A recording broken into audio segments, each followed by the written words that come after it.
So I guess I'm gonna be narrating this one.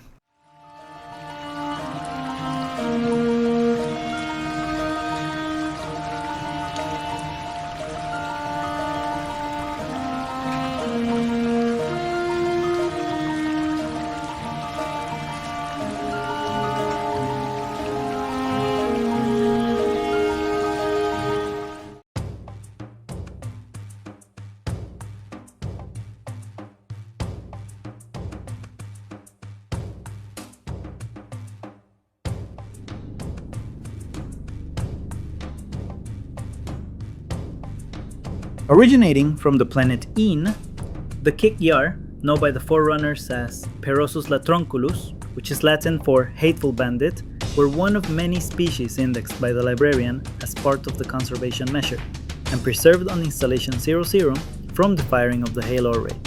They were subsequently returned to their homeworld, where they began rebuilding their culture. They are believed to have evolved from a saurian species on the continent of Alomet. During their early history, Kig-Yar society was divided into clans that sailed across Een's seas as pirates, raiding the encampments and settlements of rival clans. Ancient Kig-Yar once experienced a gladiatorial era, similar to humans.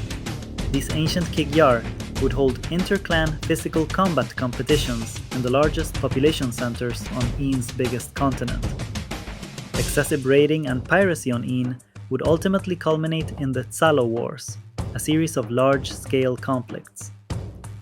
Eventually, the clans united, and the Kig-Yar species worked together in developing space travel technology. Shortly afterward, they established colonies on many small asteroids and planetoids around Chuot. The Kig-Yar on these asteroids were sustained by grey market trade and developed free from the government that dominated Een. Some Kig-Yar continued their ancient ways of life and became pirates once more, preying upon merchant starships. The piracy and looting in the system led to the Kig-Yar government's militia recruiting selectively picked commandos from sectarian societies from the asteroids that orbit Chuot. The commandos fought off the pirates in an extremely ruthless and precise fashion. When the overwhelming Covenant military juggernaut arrived in the Kig-Yar home system in 1342, the Kig-Yar pirates and militia joined forces in an attempt to fend off the alien intruders.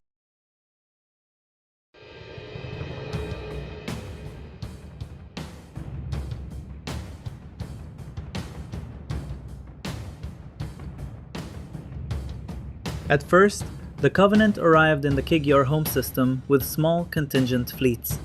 These fleets were directly attacked by ruthless Kig-Yar pirates and mercenaries, leading to a long naval war in the system. Despite the sheer strength and numbers of the Covenant, the Kig-Yar used the Ideo system to their advantage. It was difficult for the larger Covenant ships to maneuver through Ideo's abnormally dense asteroid belt compared to the Kig-Yar's smaller vessels, while Kig-Yar forces could use the asteroids for hiding. The war between the Covenant and Kig-Yar forces culminated in sieges of redoubts on the asteroids surrounding their world. Eventually, realizing the unlikelihood of them winning the war and the opportunity to profit from the expansion of trade, they accepted letters of marque, commissions from the Ministry of Tranquility, to engage in the services of the Covenant, though often this was merely used as an excuse to continue their plundering lifestyle. The Kig-Yar would spend much of their time preying on the ships of the Covenant's enemies, such as humanity. Kig-Yar are around the same level as the Ungoi in the Covenant hierarchy, although the Kig-Yar despised the Ungoi and believed themselves to be superior. This reached a boiling point in 2462, when the growing Ungoi population on High Charity put pressure on the Kig-Yar, as many of the Kig-Yar were forced to relocate their homes and nests to accommodate the Ungoi. The relocation caused stress for female Kig-Yar that were going through their incubation cycles, and Kig-Yar infants' mortality rose on High Charity, and the birth rate declined. To exact their revenge, a radical group of Kig-Yar shipmasters poisoned infusions of recreational narcotics the Ungoi enjoyed on High Charity and on the vessels operated by the Kig-Yar, which left many male Ungoi sterile. Although a junior staffer in the Ministry of Concert found evidence of this, the High Council failed to properly investigate the incident, as they were willing to accept several thousand sterile ungoi rather than risk upsetting the Kig-Yar. As a result, the offending Kig-Yar were not imprisoned, and the guilty shipmasters were simply fined for damages. The lack of attention and the case's results eventually culminated to the Ungoi rebellion. The Ungoi began to attack not only the Kig-Yar, but all other races in the Covenant. The Sangheli and Kig-Yar faced difficulty quelling the rebellion, which led to an arbiter partially glassing Balaho, the Ungoi home planet, to convince the Ungoi to surrender. The Kig-Yar are unique among the rest of the species of the Covenant. Rather than being faithful followers of the Sanshayum's religion, they served the Covenant due to the monetary rewards the prophets paid them. Most were loyal only to their families and matriarchs, with service to the Great Journey only a distant consideration. However, due to their long service in the Covenant, a large number of them came to accept the Covenant religion. Although the Kig-Yar held a rather low standing in the Covenant hierarchy, their position closely resembled a separate and independent entity that operated as mercenaries for the Covenant. Most Kig-Yar saw their service in the Covenant as a business arrangement rather than a true religious and spiritual journey. The Kig-Yar were not represented on the High Council, but were instead vetted by the Ministry of Concert. The Kig-Yar did not vocally complain about their position, but had instead selected to siphon off resources to their brethren, to which the Covenant powers either turned a blind eye to or were unaware of it. Black markets were also operated on high charity by the Kig-Yar. The hierarchs were aware of it, but seemingly only monitored the markets. Unlike some species in the Covenant, the culture of the Kig-Yar did not suffer as a result of their incorporation to the hegemony. When the Covenant was dissolved at the end of the Human-Covenant War, Kig-Yar society and culture experienced little change. Kig-Yar served primarily as light infantry, police forces, overseers, and marksmen. They were commonly used for interdiction, infiltration, and assassination operations. Kig-Yar privateers also commonly crew Covenant missionary ships, such as the Minor Transgression. Originally, they were intended to replace the Ungoi as the foot soldiers of the Covenant, but their temperament made this impractical. Instead, they were assigned roles that were better suited to their natural abilities, such as scouts and snipers. Certain Kig-Yar were used as shock troops and specialized close combat roles. These duties were fulfilled by the skirmishers, a role the Covenant almost exclusively assigned to Tavaoan Kig-Yar. Due to their unique position in the Covenant, the Kig-Yar often utilized starships of their own making instead of Covenant-made ones. In addition, they were forbidden to build their own slipspace drives and had to rely on heavily regulated, unmodified drives engineered by the Sanshayum instead.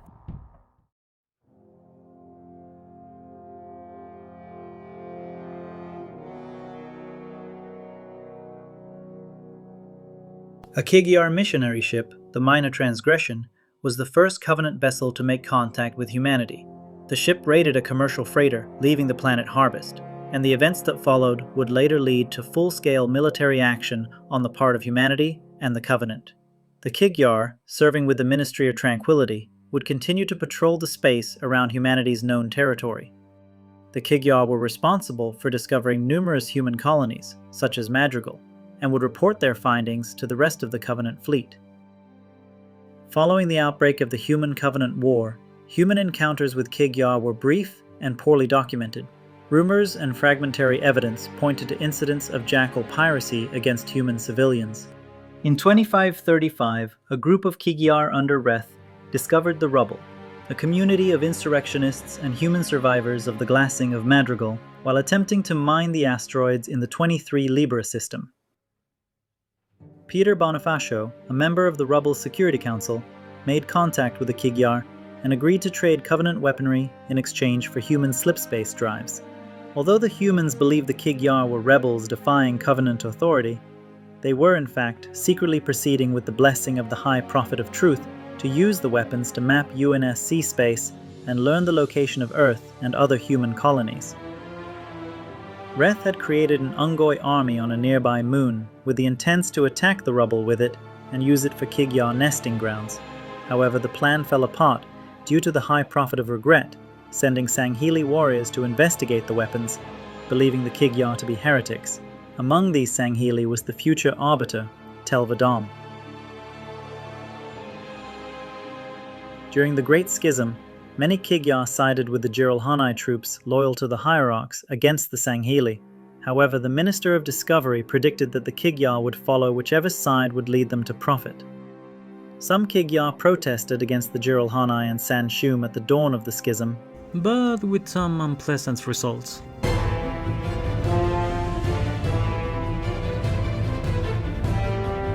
I have always thought of myself as a disciplined warrior who longs for good loot. But this time, I can't sit still and let the Jiralhanai destroy our mighty covenant. Today is the day I stand up for my friends. Today is the day I avenge all my fallen brothers and sisters. Today, we make a difference in our sacred covenant. Today... We are, all of us, gravely concerned. Following the collapse of the Covenant and the end of the Human Covenant War, the majority of Kig-Yar returned to a lifestyle of piracy and trade. The overall population and social makeup of the Kig-Yar remained stable following the end of the war, with their homeworld and major colonies experiencing manageable growth. Many Kig-Yar had dealings with humans, as well as the former Covenant species, in independent locations such as Venezia. Some took advantage of the Covenant's collapse and began to loot valuable materials and technology from former Covenant installations. A small number of Kig-Yar were enlisted as mercenaries by conservative Sangheili states, while many served in the various Covenant remnant groups, including Murgvol's Covenant and Jul Mdama's Covenant. A massive pirate faction had settled on the desolate world of Ven 3 by 2558. A notable exception to the Kig-Yar's chiefly disparate mentality was shipmistress Chol Von, who wished to gather a formidable naval force to defend the Kig-Yar home system from outside threats. However, few Kig-Yar shared her ambitions, and her efforts ended up bearing little fruit. Some Kig-Yar opted to join the Swords of Sanghelios after the war, though their ultimate motives are unknown. Just like they did with ex-Covenant splinter groups, many Kig-Yar also joined the Banished both for profit and power.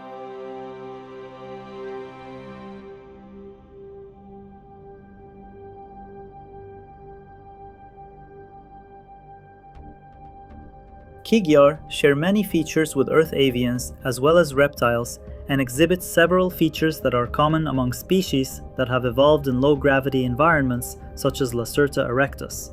Their legs are sinewy and muscular and are digitigrade in structure, like those of birds. Though they have been mistaken for carnivores, the Kig-Yar are apparently an omnivorous species. Kig-Yar possess very sharp teeth and their jaws are tipped with a hooked, bird-like beak.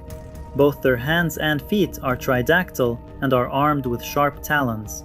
Their hands in particular exhibit an unusual structure, with a single, large middle finger surrounded by two opposable thumbs. Their eyes are protected by a nictitating membrane that sweeps across the eyes horizontally. A nictitating membrane is a transparent or translucent third eyelid that some animals, such as cats, dogs, birds, reptiles, and sharks, use to protect and moisten their eye while still allowing a degree of vision. Also called the third eyelid, it sweeps across the eye from the inner corner, keeping it clean and protected from debris or injury, much like a windshield wiper. Starved Kig-Yar have been known to eat the flesh of fallen enemies, as well as that of live prisoners. They are gifted with extraordinarily acute senses of sight, hearing, and smell, making them adept as scouts and snipers in the Covenant military. Kig-Yar are also very agile and can execute swift jumps and rolls in combat. These abilities are most pronounced in the more muscular Tavaoan subspecies, members of which can leap great distances and cover ground at extremely high speeds. Kig-Yar possess a strong salty, occasionally acrid stench. Young Kig-Yar chicks are covered in a brown fledgling down, which gradually molts and gives way to scales and plumage as they age. Male Kig-Yar possess plumes of spiny quills, feathers in the case of Tavaoans, at the back of the head and on the elbows. The color of this plumage indicates the Kig-Yar's mood. Quill color also varies between subspecies. Jackal quills typically have brown, red, or light blue coloration, whereas Tavaoans generally have black or reddish feathers. Ruuchian females lack these quills, instead having calloused plates at the forearms and the rear of the head. This thick skin helps protect the female during courtship. When mating, the male will often bite, chew, and tear at the back of the female's head, neck, and arms. Apart from these differences, as well as those in reproductive organs, there is no meaningful physical variance between male and female Kig-Yar. While Kig-Yar are somewhat physically frail, they are capable of moving quickly to evade harm.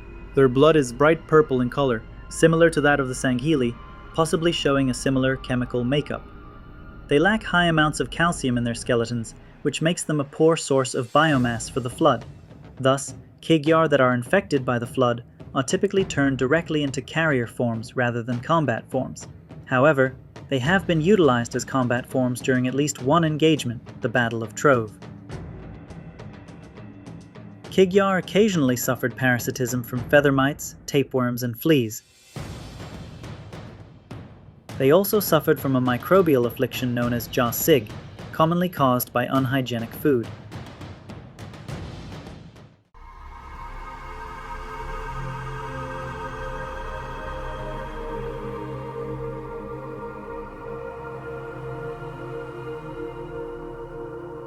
Unique even among the diverse assortment of the other client species of the Covenant, the Kig-Yar species has vast genetic variation within their race. The Kig-Yar species is represented by at least 3 morphologically distinct subtypes. These include the mainstream jackals of Root, the notably reptilian jackals of Ibish, and the more physically robust and more avian natives of Tavao. Many xenobiologists believe the morphological variation among the Kig-Yar likely represents diverging evolutionary pressures in response to varied environments and ecosystems on prehistoric Ain, and subsequently their various interplanetary colony worlds. However, all of the known variations of the species have the ability to effectively breed with all other subtypes of the Kig-Yar species and exhibit no marked cognitive differences. Kig-Yar from Ruth, known as Ruthiums, typically exhibit light brown, tan, or sallow skin tones, with green skin appearing less often. They have flexible quills on the head and forearms among males, with calloused plates among females, though some females may possess downy, hair-like plumes. Ruthians have elongated heads with bulbous eyes and beak-like snouts. The most common head morphology involves a downward sloping snout, though specimens with straight snouts are also common. During the ancient Kig-Yar gladiatorial era, Kig-Yar would hold inter-clan physical combat competitions in the largest population centers on the continent. The pseudo-governments of Ian that have administrative control of the 2 continents often held divergent opinions about which continent controls the smaller islands between the 2. This was an attempt by the continent's government to ensure that Ruth was Ian's largest landmass. Hailing from the isolated volcanic continent of Ibish, Ibishans display the most primitive characteristics of all the known Kig-Yar subtypes, being closest to the species' common ancestor. Ibishans have the same body structure as most of their kin, but their heads are far more muscular and reptilian in appearance, with shorter snouts and stronger, thicker, beakless jaws with noticeable underbites. These jackals also differ from the more commonly seen variety in having reddish plumes, yellow-tinted eyes, and more subdued sexual dimorphism, with both sexes possessing armored neck scales in addition to quills. They also differ from their relatives in their possession of a prominent pygostyle, a vestigial tail made up of fused tail vertebrae. Ibishans have served in the Covenant military as early as 2526. Ibish is a somewhat isolated volcanic continent on the Kig-Yar homeworld of Ain, home to this subtype of Kig-Yar.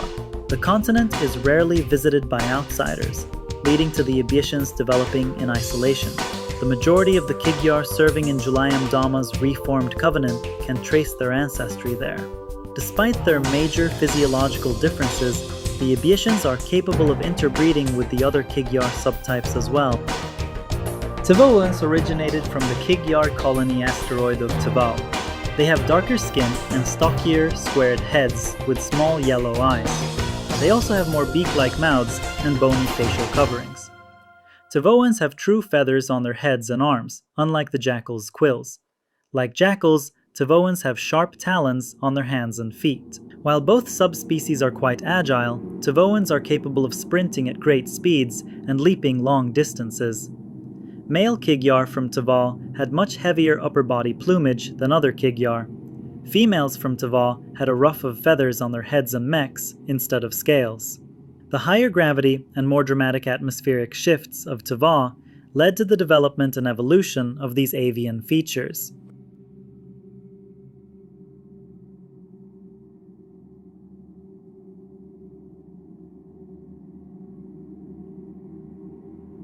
Kig-Yar are often considered to be driven and motivated solely by personal desires and needs. Ancient Kig-Yar were once divided into clans, scattered across Ain. The clans would often compete for resources and raid each other's cities, or hold inter-clan competitions in major population centers. During the Kig-Yar's service in the Covenant, the clans became slightly obsolete. However, many Kig-Yar still kept their roots to these clans, often living in territory that had been claimed by their clans ages ago. Parts of Muir City on Tavau had been once claimed by Cholvan's clan. Kig-Yar clans often work together, unless one clan has grievances with another. Allied clans defend one another if necessary. The center of a clan is known as the clan home, and often contains a clan mother to cook for the young. Known clans include the Moor clan and the Gay clan. Piracy plays an important role in Kig-Yar society and history. While legitimate organizations, governments, and businesses are found throughout Kig-Yar society, pirates once plagued Ain seas. After becoming an interplanetary race, many Kig-Yar returned to piratical ways. Many Kig-Yar chicks desire to be pirates when they grow up. Many folklore heroes were pirates and represented freedom during the Kig-Yar's service with the Covenant. There were numerous Kig-Yar pirates that operated independently of the Covenant. These pirates would contact and ally themselves with like-minded Kig-Yar that served in the Covenant military. The Covenant-serving Kig-Yar would often contact the pirates when opportunities to steal Covenant supplies and materials arose. Members of other species, including Sanshayum, Sanghili, and humans, are often distrustful of the Kig-Yar, believing every member of the race to be a pirate. And I don't blame them. A practice that found its roots in the ancient history of the Kig-Yar was that of skirmisher. After the species was grafted into the Covenant, this role was almost entirely fulfilled by the Tavauans. However, some Rutian Kig-Yar have decided to take up this mantle once again in the post-war era, most notably those serving within the Banished. They demonstrate this legacy by donning the technological and aesthetic markings of the traditional skirmisher, as well as their battle armor. But in Halo Infinite, you can clearly see the difference between those skirmishers and the ones from Halo Reach. Kig-Yar society is matriarchal, with males described as being henpecked by their females and having to toil for a living. Early Kig-Yar society was a form of tyrannical matriarchy. Ian's government would eventually spread power more widely and equally among the species, though females generally remained at the top.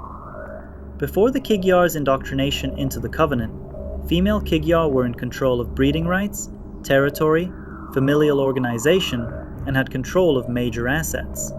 The matriarchal-based society continued after the collapse of the Covenant Empire. The expectations of young male chicks are lower than their female counterparts.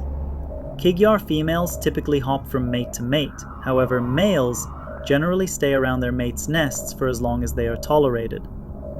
Kig-Yar have been known to coexist relatively peacefully with humans, as evidenced by the relationship between the Rubble and Reth's forces on Mediset, the cooperation of Kig-Yar miners on New Flanelli with Office of Naval Intelligence operatives, and their relationship with insurrectionists on Venezia. When the Kig-Yar were finally ordered by the Sanshayum to attack and destroy the humans of the Rubble, many of them even regretted the order. This is likely due to the pragmatic, mercantile culture of their race. As long as it benefits them economically, Kig-Yar will cooperate with nearly any group, even declared enemies of the Covenant. Within Covenant society, Kig-Yar have little status and are subservient to all but the Ungoi. Because of this, Kig-Yar frequently harass Ungoi to assert what little authority they have. Despite being rather lowly ranked in the Covenant, Kig-Yar are not typically disrespected by other races like the Ungoi. Thus, they had no true desire to gain a higher rank in the Covenant. However, some Kig-Yar unsuccessfully protested their lowly position. In some cases, Sangheili or Jiralhanai disposed of criminals or prisoners by feeding them to Kig-Yar convicts, who eat the victim alive. If any of their kin are killed, Kig-Yar may put out a bounty known as a mev-ut and go after the culprits. Due to their vicious nature, they particularly go after the heads and cervical vertebrae of their targets.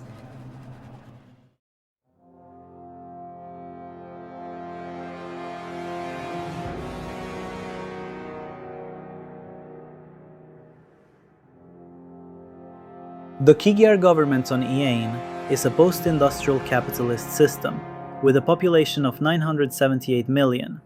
It is also described as an ochlocracy, a system of government best described as a government by mob, or the intimidation of constitutional authorities. Whatever form of local governments the Kig-Yar possess is ineffective and ignored. Before the Kig-Yar's inauguration to the Covenant, all colonies were self-governed. Due to the lack of Iane's government, Kig-Yar colonists developed their economy based on the grey market. Iane's government also had a functioning militia. Clans often governed certain portions of cities on Kig-Yar worlds. After the Kig-Yar joined the Covenant, all of their governmental systems became obsolete. Following the Covenant's dissolution after the Human-Covenant War, the Kig-Yar had no true functioning government to control Iane and its colonies. Instead, all Kig-Yar worked together, relatively cooperatively. By 2558, pseudo-governments have administrative control of Iane's two supercontinents, Rut and Alomet. There is controversy among both continents about which one has control of the small islands between the two. To humans and other species, the Kig-Yar language is seemingly composed of hisses, growls, screeches, snarls, and squawks, though it is still intelligible to other members of the Covenant. The Kig-Yar are able to speak the Sangheili language, which serves as the lingua franca to the Covenant. I just noticed I didn't explain what a lingua franca is. That's Latin for a language that is adopted as a common language between speakers whose native languages are different. For example, the languages of the brutes, the elites, the grunts, the jackals, the drones, all of them speak the Sangheili language.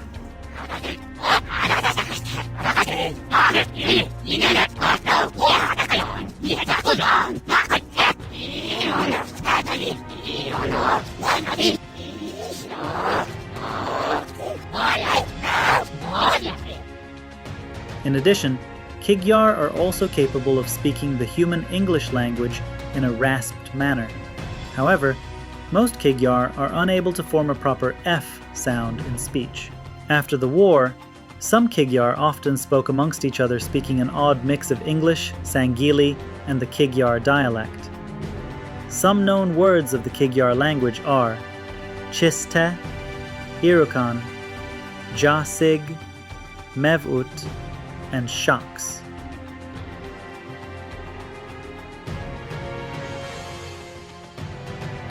Too quiet. Trouble soon. Your vehicle dead now. Shoot! Grunt! Spotted! Dead! Glory! Under fire! Look out! Clear now! Deadly now! A good start. Now finish. Too much! Don't like! Gun betrays Kig-Yar! Human must die! Kig-Yar names usually consist of a single syllable, with two consonants and one vowel, such as Yeg, Jack, and Bok. However, Chur-Yar and Chur-Mut, who were both shipmistresses, have multiple syllables in their names. While some Kig-Yar possess clan names like Chol-Von and Eighth Moor, most were not allowed by the Sangheili to have more than one name during their service in the Covenant. Though most were not particularly bothered by the edict, as their society never placed a premium to it. This limitation was abolished after the Covenant's dissolution. Some names are often more common among certain clans. The prefix Chur is believed to indicate the title of shipmistress. Chol Von's name lacks this prefix, although it is possible that this is due to cultural differences between the common Kig-Yar and the Tivaoans, or that the use of the prefix indicated the shipmistress's service to the Covenant, like the double E suffix used by the Sangili. Alternatively, Churyar and Churmut may simply have been related, with the prefix being a family name rather than carrying any significance in regard to their role.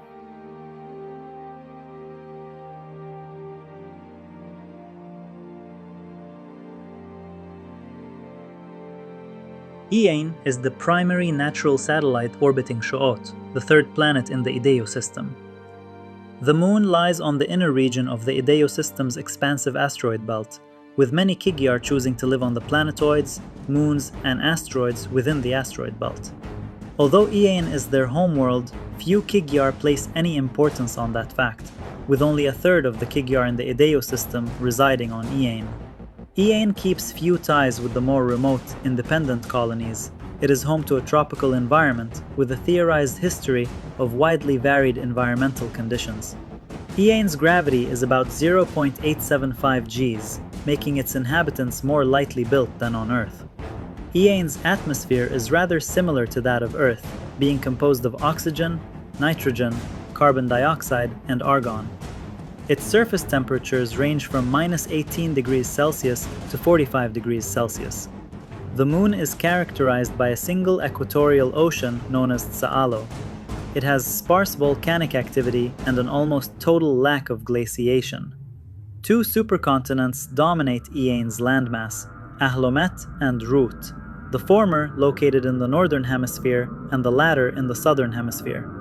The watery world features tropical archipelagos, as well as the lesser continents Sinto, Priensh, and Ibiish. Ibiish is a volcanic island continent somewhat isolated from the two supercontinents. Iane's planetary ecology was extraordinarily diverse at every level. It featured many tropical environments with lush vegetation like trees, vines, and ground-dwelling plants. The Kig-Yar were distantly related through their evolutionary lineage to the wild birds that called Iane home, such as vultures and hawks. Many of the avian species of Iane were plagued by feather mites. The diversity of the Kig-Yar is not entirely attributed to natural speciation. It was suspected by the Covenant as a touch of the Forerunners, and various mutagens in the atmosphere provides evidence of ongoing manipulation and reshaping. The diaspora of the Kig-Yar off the planet may have unforeseen consequences. Not that any matriarch or merchant union has expressed interest in this speculation.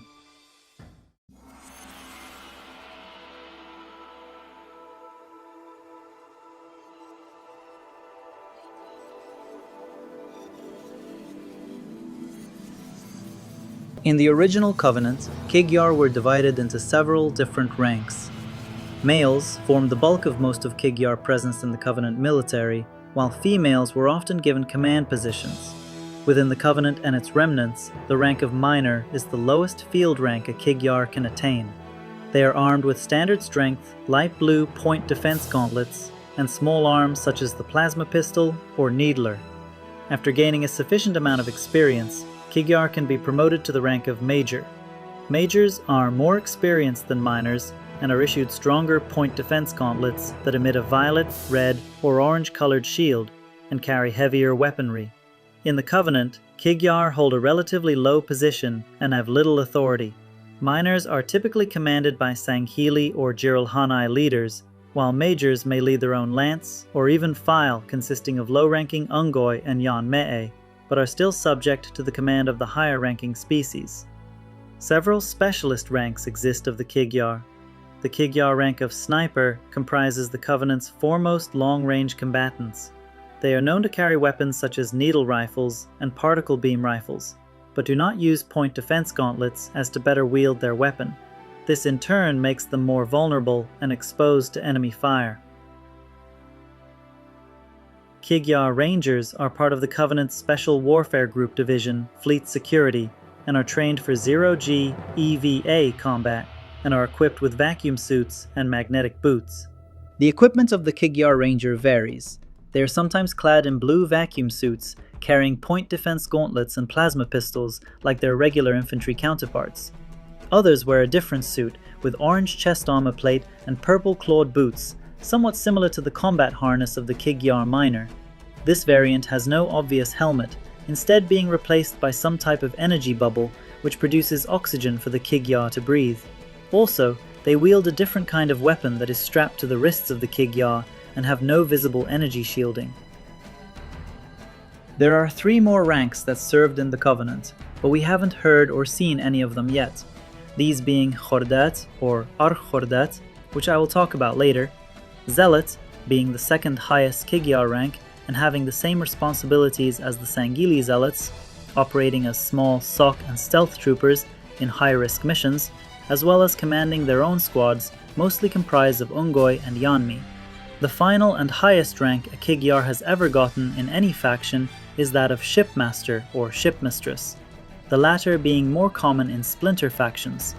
As the name implies, these Kig-Yar are individuals in command of a ship, regardless of size. We have only seen one Shipmistress in canon, an Ibiashan Kig-Yar in Halo Escalation. Within the Covenant military, the skirmisher role was held almost exclusively by the Tavoan subspecies of Kig-Yar. Still, the mantle and practice of skirmishers have their roots in the ancient past of the species as a whole. Other Covenant remnant groups, such as the mercenary outfit led by Vata Gajat, have additionally made use of skirmishers. Miners are typically deployed in fire teams consisting of 5 to 6 members. They can sprint very quickly, evade effectively, and jump several stories to reach high places or evade enemy fire. Unlike most Kig-Yar, which are deployed in elevated defensive positions, miners are deployed en masse to quickly overtake outposts and overwhelm enemies. Miners operate in a manner that is similar to Kig-Yar pirate kill squads, the once raided settlements in the Adeo system in the Kig-Yar's early history. Miners are relatively lightly armored. Their armor consists of blue composite alloy and gray plumage. They are not equipped with energy shielding because they prefer mobility and agility over direct protection. They normally carry plasma pistols, needlers, and needle rifles. Once a skirmisher miner gains enough experience, it is promoted to the rank of Major. They are moderately stronger and more durable than miners. Majors are often deployed because of their speed, with some squads being tracked at running 45 miles per hour, the same speed as ostriches and horses in open environments. They are often seen leading low-ranking Kig-Yar and Ungoi. Skirmisher majors are distinguished by their red armor and red-patterned feathers. They lack the protective helmets and point defense gauntlets used by higher-ranking skirmishers and are typically armed with plasma pistols, needlers, Gadulo-patterned needle rifles, and focus rifles. The majors with the highest combat rating are selected to become skirmisher Murmelones. Murmelones specialize in close-quarters combat. Their armor is based off of ancient Kig-Yar gladiatorial designs. They generally strike in packs and attempt to flank the enemy and use their shield gauntlets to cover their exposed bodies, including their heads, while strafing enemies. Murmelones wear orange armor, helmets covering their whole head, and sport a small point defense gauntlet on each forearm. Their armor is created from an unidentified alien alloy that is reinforced for heavy combat. Murmillo armor has numerous varieties of sensory upgrades, including improved night vision and optical integration with their weapons. Some Murmelones are equipped with Type 27 holograms. They normally carry plasma pistols, needlers, focus rifles, and Gadulo-patterned needle rifles. During the Empire's reign, commandos formed an elite part of the skirmisher contingent that were deployed by the Covenant. They were specifically trained and designed to form specialized combat files and infantry hunter-killer units. They operate in discrete, close-knit groups with extremely specific mission parameters. Other members of the Covenant military recognize commandos on the battlefield for their incredibly proficient unit cohesion. It is unclear whether the Kig-Yar commandos have any relation to the commando unit commissioned by the Sangili in the Covenant's later years, or whether these units operated within the Special Warfare Group or Covenant Special Operations. They were employed by the original Kig-Yar government's militia to fight off recurring looting and piracy that was common on the asteroids and other Kig-Yar colonies in an extremely ruthless and precise fashion. When the Covenant first arrived in the Yadeo system, the commandos joined forces with the pirates in an attempt to fend off the intruders. Commandos generally wield the same weaponry and have the same armor ratings as lower-ranking Murmelonas, with the only difference being the absence of gauntlets and green armor. Occasionally in combat, they will utilize holograms of themselves in order to fool their enemies in attacking it instead of them. The Skirmisher Champion is the highest rank attainable by Kig-Yar skirmishers in the Covenant military. Following the Human Covenant War, at least one champion joined Vata Gajat's Covenant mercenary group. They are stronger, faster, and more durable than skirmishers of any other class. In the Covenant military, champions hold several roles, as well as being a formidable portion of the frontline infantry combatants. Many champions serve in leadership positions, reporting directly to Sangheili mages on the battlefield, instead of other squads in the skirmisher contingent. This is because of the need for unilateral communication to outlying infantry forces. Most Sangheili are considered too valuable to have solitary command roles in the battlefield front lines when leadership is necessary. Therefore, champions often serve as the intermediary rank between other skirmishers and the Sangheili command. Skirmisher champions often lead Ungoi and lower-ranking Kig-Yar and Yanmei in the field. They have little difficulty keeping squads under their command in line, as they are some of the strongest, best trained, and most heavily armed Kig-Yar at the Covenant's disposal. Skirmisher champions sport full-body golden armor and a helmet. Occasionally in combat, they will utilize holograms of themselves in order to confuse their enemies. Unlike most Kig-Yar, skirmisher champions are not equipped with protective energy shielding. Champions are typically armed with plasma pistols, needlers, Gadulo pattern needle rifles, and focus rifles. Like the rest of the Kig-Yar, the Vaoans can also gain the rank of Shipmaster or Shipmistress, but we only know 3 of them, these being Chol Von, Shipmistress of the Paragon, formerly known as Joyous Discovery, Churor-Yar, Shipmistress of the Minor Transgression, and Churor-Mut, Shipmistress of the A Psalm Every Day.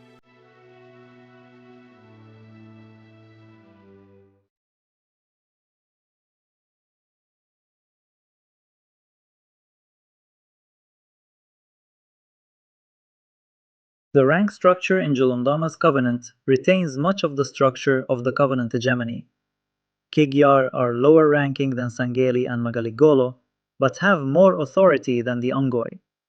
The lowest rank in the faction for a Kig-Yar is the Storm unit. This unit is virtually the same as the minor rank in the Covenant, albeit inferior weapons and armor. With experience, Storm Kig-Yar can be promoted to the rank of Heavy. They are typically deployed as scouts and trackers, as well as for boarding actions. Former ranks from the Old Covenant, such as Sniper and Ranger, still continue to exist, as well as Shipmasters. But unlike the Covenant, the Storm faction didn't have any Khordat rank, or Zealots. During the Battle of Requiem and the Requiem campaign, Kig-Yar Storm commonly fielded Type 25 plasma pistols and Type 33 needlers, while sometimes using Moza pattern carbines and Zubal pattern beam rifles. By October 25, 58, Storm units had switched to the Type 54D plasma pistol and Type 56D needler as their primary weapons.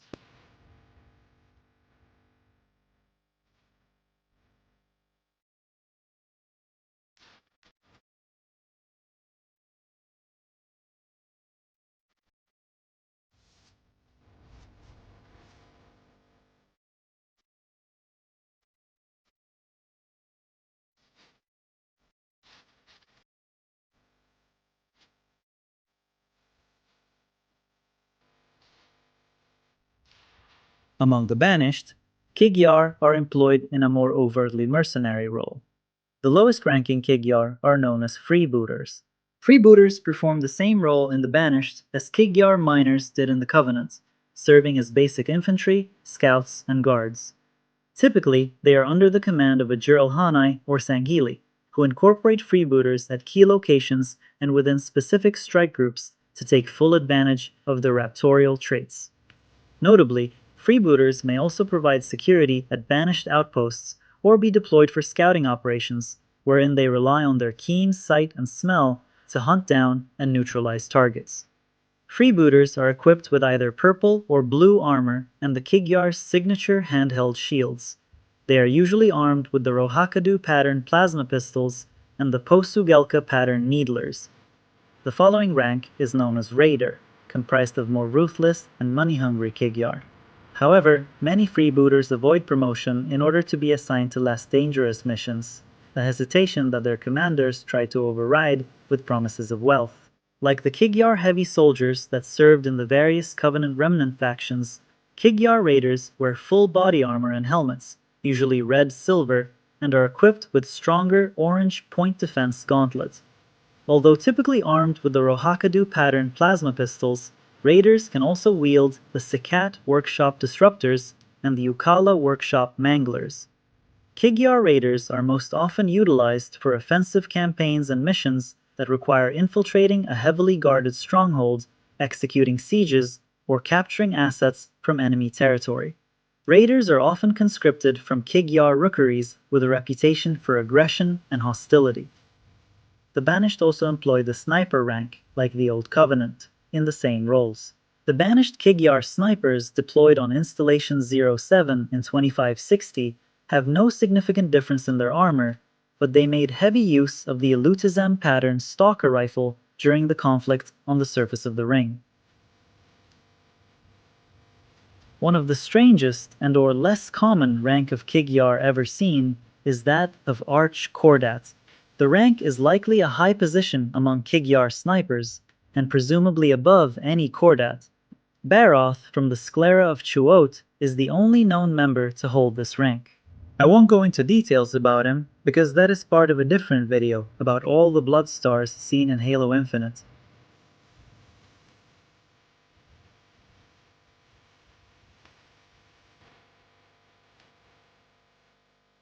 After the Banished began conscripting the Kig-Yar into their military, they discovered that the practice of skirmisher extended beyond the Tevaoan legacy and into the ancient history of all Kig-Yar.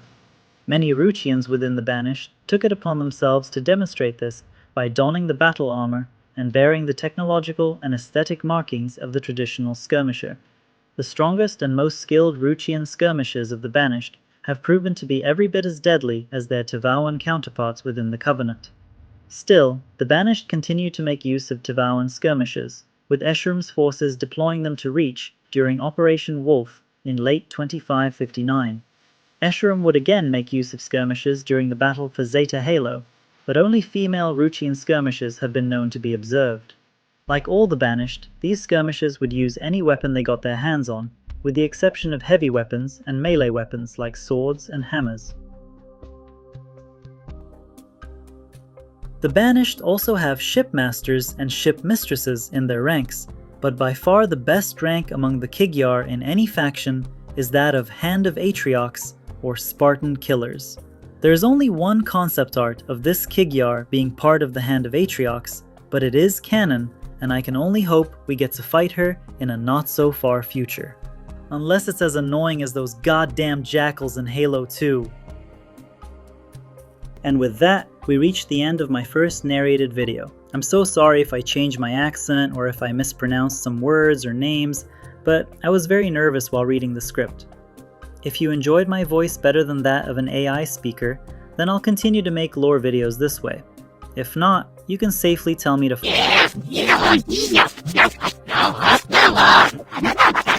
But before we go, let us all watch one of the very few things the Halo show did amazing. Kig-Yar.